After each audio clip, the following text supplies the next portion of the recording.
Et je donne la parole au représentant distingué de la Côte d'Ivoire.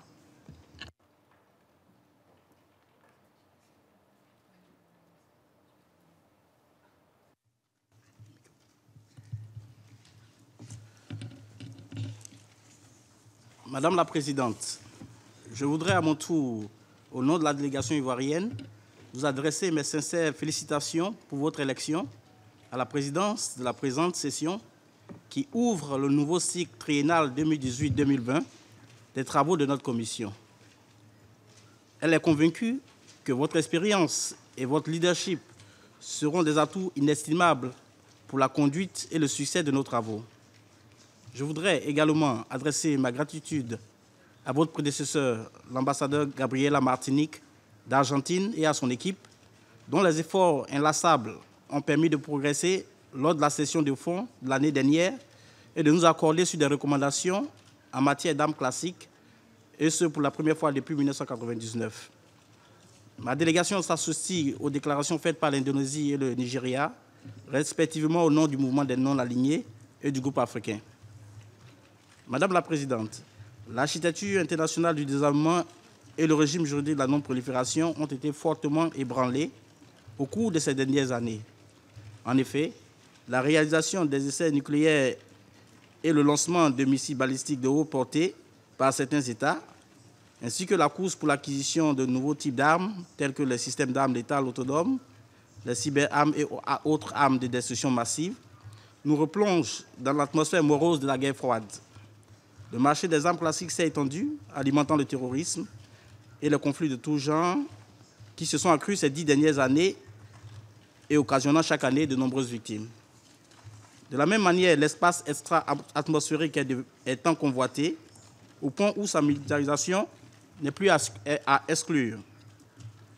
À cet égard, ma délégation voudrait se réjouir de l'inscription à l'ordre du jour de la présente session de la problématique de l'utilisation de l'espace extra-atmosphérique. Madame la Présidente, notre objectif commun du désarmement nucléaire et de la non-prolifération des armes nucléaires est menacé. En effet, la poursuite du programme nucléaire par les autorités de la République populaire démocratique de Corée, qui a atteint son point culminant le 2 septembre 2017, en dépit de nombreuses sanctions onusiennes, appelle à la nécessité d'une entrée en vigueur sans délai du traité d'interdiction complète des essais nucléaires. C'est le lieu ici, pour ma délégation, d'appeler les États à leurs responsabilités, et particulièrement ceux inscrits à l'annexe 2 du dit traité, et dont la ratification conditionne son entrée en vigueur, à le faire sans délai. La Côte d'Ivoire invite également l'ensemble des États à respecter scrupuleusement le moratoire sur les essais nucléaires, à s'abstenir de tout acte contraire à l'esprit et à la lettre du TICEN, et les exhorte à appliquer pleinement les dispositions pertinentes du traité de non-prolifération nucléaire, TNP, et adhérer au tout nouveau traité interdisant les armes nucléaires en vue de sa mise en œuvre à l'effet d'éviter que l'utilisation de telles armes ne cause des conséquences incommensurables à notre planète. Elle souhaite en outre que la Commission de désarmement puisse enfin faire des recommandations à l'Assemblée générale à ce sujet après 18 ans de tergiversation. Madame la Présidente, plus de 50 ans après la création du Comité des Nations Unies pour l'utilisation pacifique de l'espace extra-atmosphérique, il convient aujourd'hui de faire en sorte que les politiques de conquête de l'espace observées ces dernières années ne débouchent pas sur la militarisation de l'espace extra-atmosphérique. Il n'est un secret pour personne. L'espace est devenu, depuis plusieurs décennies, un enjeu stratégique majeur. Il constitue une composante indissociable des activités militaires. Dans ce contexte, cette session offre l'occasion à notre commission de recommander à l'Assemblée générale des mesures appropriées dans le cadre de l'élaboration d'un instrument juridique contraignant ou, à défaut, d'un code de conduite international afin d'empêcher une course aux armements dans l'espace.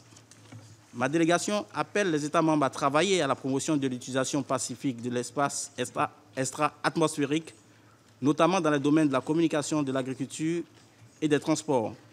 Elle plaide de même pour la mise en place de mesures de transparence et de confiance qui pourraient aider à une meilleure coopération des États et réduire les risques éventuels liés à son utilisation. Madame la Présidente, La prolifération des armes de destruction massive est toujours d'actualité, contrairement à ce que l'on croit.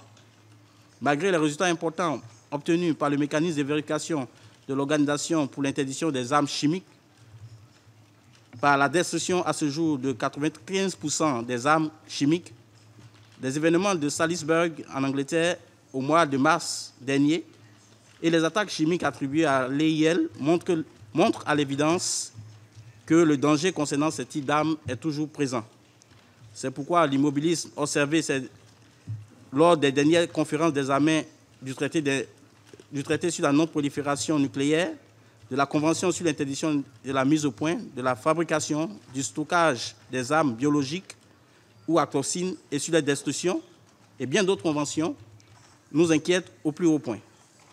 Madame la Présidente, les experts indiquent que les armes légères et de petit calibre font plus de 70 000 victimes chaque année et alimentent les crimes organisés, la criminalité transfrontalière, le trafic de drogue, ainsi que des trafics de tout genre.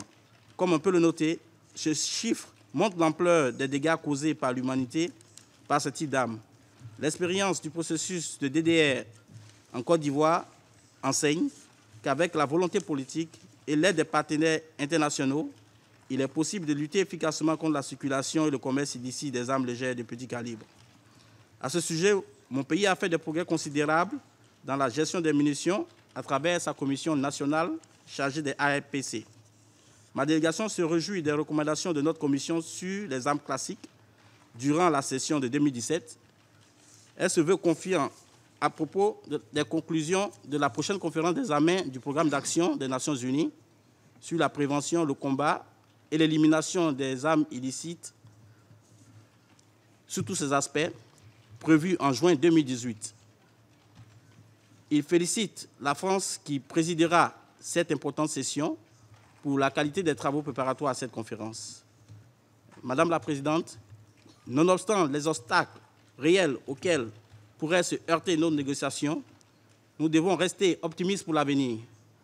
Il n'est donc pas encore tard pour surmonter nos divergences et rétablir la confiance entre nous, afin d'arriver à des solutions satisfaisantes, partagées et acceptées par tous. C'est à cette seule condition que nous pourrions faire triompher le multilatéralisme au sein des Nations Unies, en vue de faire du désarmement une réalité. Je vous remercie. Je remercie le représentant de la Côte d'Ivoire.